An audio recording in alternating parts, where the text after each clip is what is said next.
श्री स्वामी समर्थ. नमस्कार मंडळी. Priya home and किचनमध्ये मी प्रिया तुम्हा सगळ्यांचं नेहमीप्रमाणेच अगदी मनापासून स्वागत करते.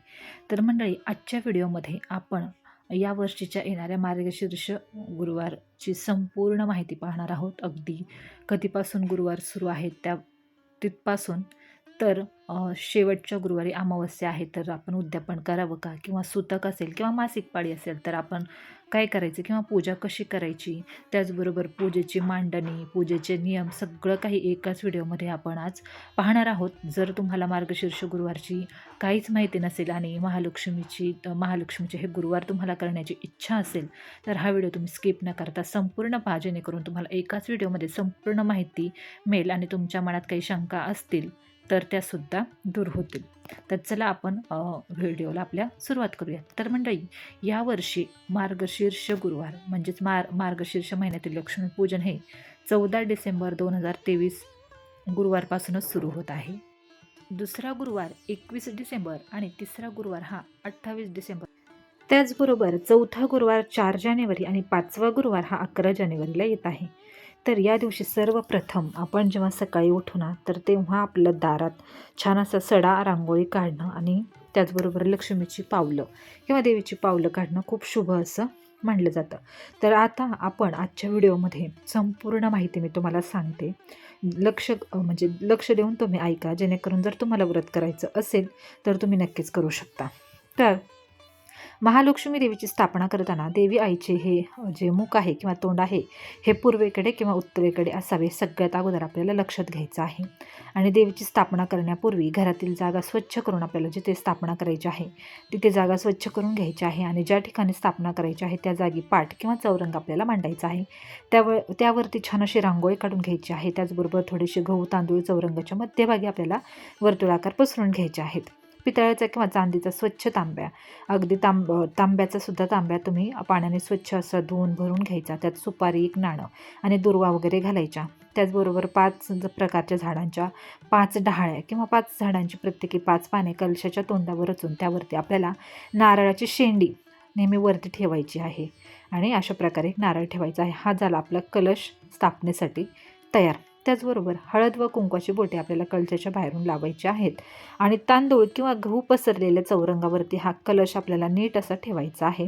आणि श्री महालक्ष्मीचे जे चित्र आहे किंवा पुस्तक जे आपल्याकडे असतं ते कलशाला छान असं टेकून ठेवायचं आहे.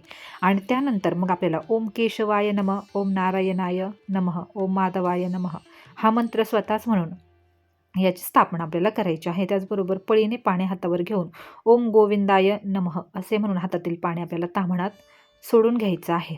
तर त्याचबरोबर आपल्याला काय करायचं आहे, नैवेद्य दाखवताना एका पानावर आपल्याला गाईसाठी नैवेद्य काढून ठेवायचं आहे. आणि त्यानंतरच मग घरातील सगळ्यांनी भोजन करायचं आहे. ज्या व्यक्तीला म्हणजे घरात पुरुष किंवा स्त्री कोणीही व्रत करू शकतं, परंतु ज्या व्यक्तीला व्रत करायचं आहे त्यांनी उपवास करणं सुद्धा गरजेचं आहे किंवा उपवास त्यांनी करावाच. मग उपवासाला तुम्ही फळे खाल्ली किंवा दूध, दही वगैरे असे पदार्थ खाल्ले तरीसुद्धा काहीच हरकत नाही. त्याचबरोबर मग आपल्याला ही पूजा वगैरे झाल्यानंतर पूजा मांडून झाल्यानंतर आपल्याला वाचन करायचं आहे, आरती करायची आहे. आणि जर सकाळी तुम्ही पूजा मांडली तर सकाळीसुद्धा आरती आणि आपल्याला वाचन करायचं आहे संपूर्ण पुस्तकाचं. आणि त्यानंतर संध्याकाळीसुद्धा संपूर्ण पुस्तकाचं वाचन करायचं आहे आणि आरती करायची आहे. घरातल्या सगळ्यांना म्हणजे घरात संध्याकाळी धूप दिवा लावून सगळ्यांना प्रसाद वगैरे देऊन आपल्याला संध्याकाळी भोजन करायचं आहे. जे काही तुम्ही नैवेद्य म्हणून देवीला कराल तोच नैवेद्य आपल्याला गाईला एका साईडला काढून ठेवायचा आहे. किंवा गाई जर जवळपास तुमच्या असेल तर तुम्ही गाईला देऊ शकता आणि मग सगळ्यांनी भोजन करायचं आहे. तर ही थोडक्यात तुम्हाला सांगितलं की कशाप्रकारे आपण स्थापना करायची आहे. तर आता दुसऱ्या दिवशी काय करायचं आहे, कारण त्याच दिवशीचं फक्त व्रताचं महात्म्य किंवा महत्त्व नाही आहे, तर दुसऱ्या दिवशीसुद्धा काही गोष्टी आपल्याला कराव्या लागतात. तर दुसऱ्या दिवशी आपण आंघोळ वगैरे केल्यानंतर कलशातील ज्या डहाळ्या किंवा पानं असतात ना, ते वेगवेगळ्या 5 ठिकाणी ठेवायची. आणि कलशातील जे पाणी आहे ते तुळशीमध्ये ओतायचं आणि देवीची स्थापना केलेल्या जागी 3 वेळा हळदी कुंकू व्हायचं, नमस्कार करायचा. आणि मग अशाच प्रकारे प्रत्येक गुरुवारी आपल्याला महालक्ष्मीची पूजा करायची आहे. अगदी सोपं आहे. पहिल्या गुरुवारी जर तुम्ही केली तर पुढचे 4ही गुरुवार तुम्ही व्यवस्थित अशी पूजा करू शकाल.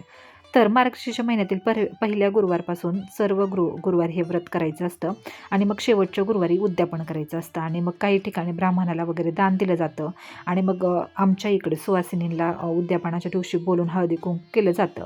त्यांना काही मिष्टान्नाचं म्हणजे त्यांना काहीतरी दिलं जातं की खीर वगैरे करतात किंवा जेवण वगैरे करतात, पुरणपोळी वगैरे करतात आणि त्यानंतर त्यांना या व्रताचं महात्म्य सांगणारी जी पुस्तिका आहे, जी व्हिडिओमध्ये तुम्ही पाहिलेली आहे सुरुवातीला, ती पुस्तिकासुद्धा दिली जाते किंवा तो ग्रंथ दिला जातो. आणि मग न चुकता दरवर्षी हे व्रत जर आपण केलं तर आपल्या घरावरती सुख, समृद्धी, शांती राहते, आनंद येतो आणि घरावरती देवीचा वरदहस्त नेहमी राहतो. आपल्या कुटुंबाला धनधान्य समृद्धी मिळावी आणि आपल्या कुटुंबातील सदस्यांचं आरोग्य चांगलं राहावं, आपल्या कुटुंबावरती देवीचा वरदहस्त नेहमी राहावा, या हेतूनेच मग सुवासिनी महिला हे व्रत करत असतात. पण हे व्रत एकदा जर तुम्ही करायला लागला तर कधीही हे व्रत टाळायचं नाही. प्रत्येक वर्षी तुम्हाला हे व्रत करायचं आहे. अगदी मला कळत नसल्यापासून हे व्रत मी करते, कारण अगोदर मी मामाच्या इकडे वाढलेली आहे. माझ्या मावशा होत्या, त्या व्रत करायच्या आणि मग त्यांचे लग्न झाल्यानंतर मी आणि माझी बहीण हे व्रत करायला लागलो. अगदी 5वी-6वीपासून आम्ही हे व्रत करतो किंवा हे पुस्तक वाचतो आणि त्यापासून मी आजपर्यंत ते व्रत करत आहे. आणि लक्ष्मीदेवीने सुद्धा पद्मपुराणात सांगितलेले आहे की जो व्यक्ती किंवा स्त्री असेल किंवा पुरुष माझे व्रत न चुकता नित्य नियमाने दरवर्षी करेल तो सदैव सुखी आणि समाधानी राहील. त्यामुळे यामध्ये लिहिलेलं सुद्धा आहे. या पुस्तक जर तुम्ही वाचलं तर उतणार नाही, मातणार नाही आणि घेतला वसा टाकणार नाही. तर याची सुद्धा या म्हणजे पुस्तकात, या ग्रंथात नोंद आहे. तर अशा प्रकारचं हे आपल्याला व्रत करायचं आहे.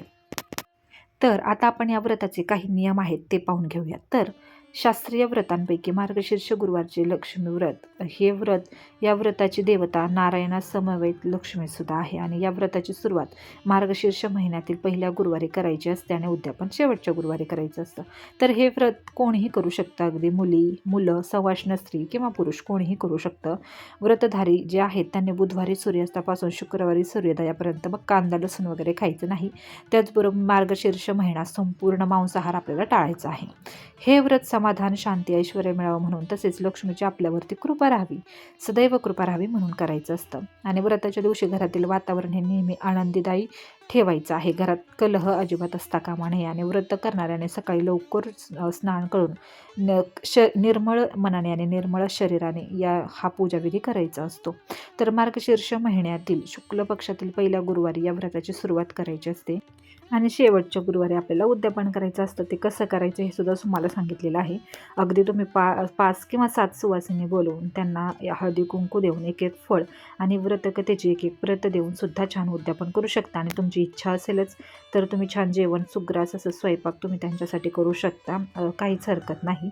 तर हे व्रत करताना सगळ्यात महत्त्वाचं म्हणजे मांसाहार अजिबात करायचा नाही. जर तुम्ही मांसाहार केला तर या व्रताचं काही फळ तुम्हाला मिळणार नाही. फळ मिळणार नाही म्हणजे कसं, की तुम्हाला हे व्रत पावन कशा प्रकारे करायचं आहे, तर आपल्याला मांसाहार टाळायचा आहे. अजिबात या मार्गशीर्ष महिन्यामध्ये मांसाहार घ्यायचा नाही. जर तुम्ही मांसाहार केलात तर व्रताचं फळ आपल्याला मिळणार नाही. पण जर हे व्रत करताना काही आकस्मिक अडचण आली तर पूजा तुम्ही दुसऱ्यांकडून करून घेऊ शकता. जर स्त्रीना मासिक पाळी वगैरे आली तर तुम्ही उपवास फक्त करायचा आणि पूजा तुम्ही दुसऱ्यांकडून करून घेऊ शकता. त्याचबरोबर एकादशी, शिवरात्री किंवा अन्य उपवासाच्या दिवशी गुरुवारी फक्त पूजा आरती करायला हरकत नाही, करू शकता. असं काही नाही की एकादशीला करायची नाही. आणि रात्री आपल्याला कसं की दिवसभर उपवास करून रात्री आपण जेवण करू शकतो किंवा दिवसभर तुम्ही फलाहार घेऊ शकता. म्हणजे इतके काही नियम नाही आहेत या व्रताचे. आणि रात्री आपण छान व्रताच्या दिवशी गोडधोड नैवेद्य आपण देवीला दाखवू शकतो प्रत्येक गुरुवारी. आणि उद्यापन कसं करायचं हे तर आपण पाहिलेलंच आहे. काही विशेष नियम नाही आहेत, फक्त मांसाहार आपल्याला अजिबात या दिवशी घ्यायचा नाही आहे. तर आता बऱ्याच जणांचे प्रश्न आहेत की या दिवशी शेवटच्या गुरुवारी अमावस्या आहे, तर मग आपण उद्यापन करायचं की नाही. तर या व्रताचा एकच नियम आहे जो मी तुम्हाला सांगते, की या व्रताचा एक नियम आहे की आपण कशाही प्रकारचा मांसाहार करायचा नाही. बाकी कुठल्याही तिथीला आपण उद्यापन करू शकतो. आता धर्मसिंधू आणि निर्णय सिंधू या ग्रंथांनुसार अमावस्यायुक्त गुरुवार असेल तर तो गुरुवार व्रत करण्यासाठी योग्य मानला जातो. हे महालक्ष्मी मातेचं व्रत आहे आणि आपण दिवाळीत सुद्धा लक्ष्मीपूजन हे अमावस्येलाच करत असतो. त्यामुळे यावर्षी महिलांना अमावस्येला लक्ष्मीपूजन करण्याचा अगदी दुग्ध शर्करा योग लाभला आहे असं म्हणायला सुद्धा हरकत नाही. त्यामुळे या दिवशी शेवटच्या गुरुवारी छान उपवास करायचा, नियमानुसार व्रत पूर्ण करायचं आणि कुठलीही शंका मनात न ठेवता आपण उद्यापन करायचं आहे. आणि सगळ्या गोडी ज्या माझ्या मैत्रिणी असतील, ज्या महालक्ष्मीचं हे व्रत जे आहे गुरुवारचं मार्गशीर्ष महिन्यातलं, या अगोदरसुद्धा करत असतील आणि ज्यांना करायची इच्छा आहे त्यांनी नक्की करावं. या व्रताचा खूप चांगला परिणाम आपल्या आयुष्यावरती होत असतो. तर भरपूर वर्ष झाली हे व्रत मी करत आहे आणि यामधली कहाणी ऐकूनच आपल्याला खूप छान असा आपल्या जीवनावरती सकारात्मक परिणाम होतो. छान आरती वगैरे म्हणून घरातलं वातावरणसुद्धा छान पॉझिटिव्ह होतं. आणि गुरुवार असल्यामुळे आपल्या स्वामींचा दत्त महाराजांचा वार आहे, त्यामुळे दुहेरी सेवा या दिवशी आपण करू शकतो. तर या व्हिडिओमार्फत तुम्हाला मी मार्गशीर्ष गुरुवारची संपूर्ण माहिती, जेवढी मला माहिती होती आणि जशा प्रकारे मी करते ती सांगण्याचा छोटासा प्रयत्न केलेला आहे. आणि जर हा तुम्हाला व्हिडिओ आवडला असेल तर आपल्या चॅनलला नक्की सबस्क्राईब करा. स्वामी समर्थांसंबंधीचे संपूर्ण व्हिडिओ, सगळ्या प्रकारची धार्मिक सणांची माहिती व्हिडिओ आपल्या चॅनलवरती तुम्हाला मिळत जातील. हा व्हिडिओ आवडला तर व्हिडिओला लाईक करा, छानशी कमेंटसुद्धा करा आणि पुन्हा भेटूयात अशाच एका छानशा व्हिडिओसोबत. तोपर्यंत श्री स्वामी समर्थ.